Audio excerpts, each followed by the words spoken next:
విజయనగరం జిల్లా కేంద్రంలో యువత నైపుణ్యాభివృద్ధి ఉపాధి అవకాశాలపై అవగాహన సదస్సు జరిగింది.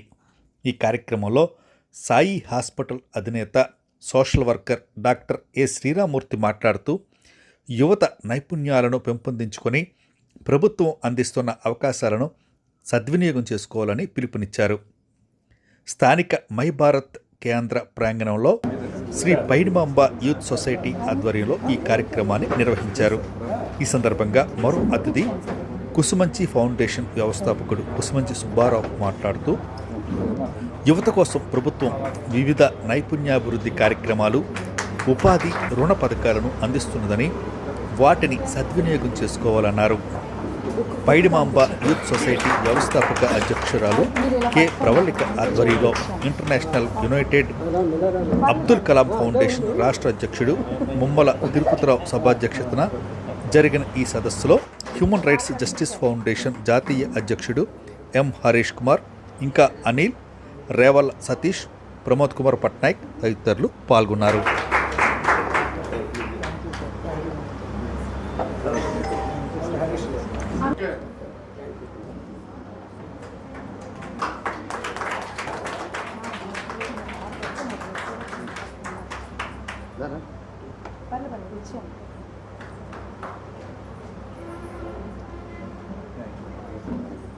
ఆశీస్సులు, విజయనగరం ప్రజల ఆశీస్సులతో ఈరోజు ఒక 100 బెడ్ హాస్పిటల్ నిర్మాణం చేయడం జరిగింది. అయితే హాస్పిటల్ అంటే నేను మా పేషెంట్లకి అందరికీ ఏం చెప్తానంటే, మీరు ఇచ్చిన డబ్బులతోనే నేను కట్టాను, ఇది నాది కాదు, ఇది బాబా గారి ఆశీస్సులు ఇచ్చింది.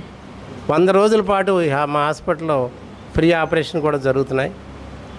సో మేడం గారు మరి ఇక్కడికి వచ్చి చూశాక తను ఒక చిన్న అమ్మాయి, అంటే మేమందరం సేవలు ఎప్పుడు స్టార్ట్ చేసామంటే సుబ్బారావు గారు నేను 50 ఏళ్ళ తర్వాత స్టార్ట్ చేసాం.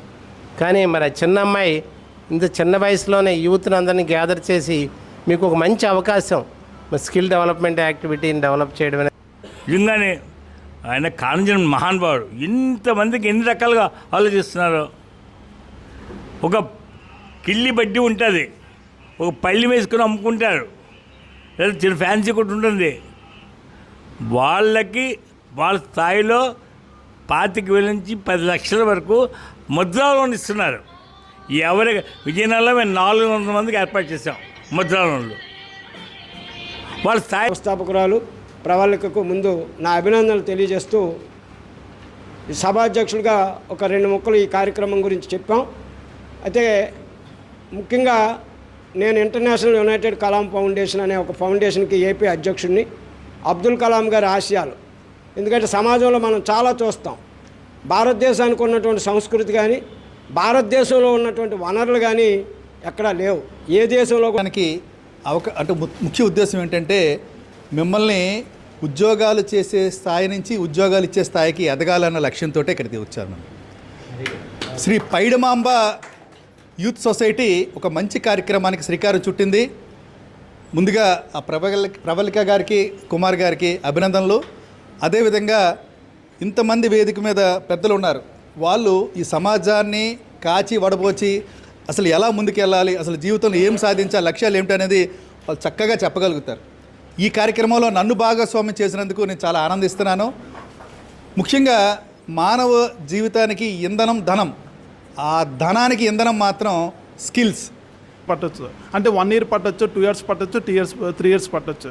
కానీ ఈ లోపల గతంలో 10వ తరగతి మీరు అంటే ఇప్పుడు కాదు, ఒక 20 years 30 years బ్యాక్ సైడ్, అప్పుడు 10వ తరగతిలోనే మీకు ఐడియా ఉంటుంది. అప్పుడు చదివిన వాళ్ళకి వృత్తి విద్యా కోర్సులను కొన్ని ఉండేవి. వృత్తి విద్యా కోర్సులు తెలుసు కదా మీకు. అప్పుడు ఏవో సంథింగ్ అంటే టైలరింగ్, టీవీ మెకానిక్ అలాగే ఏవో ఉండేవి. అప్పుల్లో అవి పెట్టారు. దాన్ని ఇప్పుడు కొద్దిగా డెవలప్ చేసి స్కిల్ డెవలప్మెంట్ కింద మార్చారు.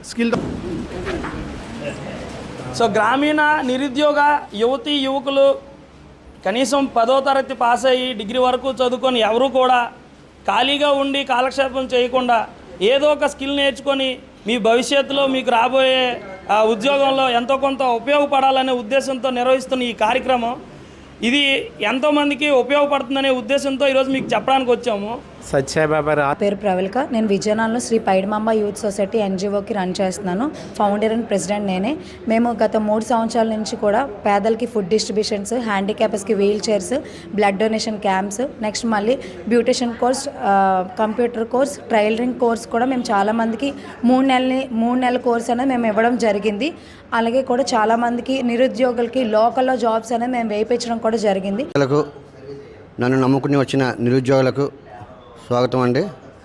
కేవలం నా మీద నమ్మకంతో నేను ఏదో చేస్తాను అనే ఉద్దేశంతో, చాలా అభిమానంతో ఒక ఫోన్ కాల్ కూడా చేయకుండా వాట్సాప్ మెసేజ్ చూసి వచ్చినందుకు అందరికీ ధన్యవాదాలు.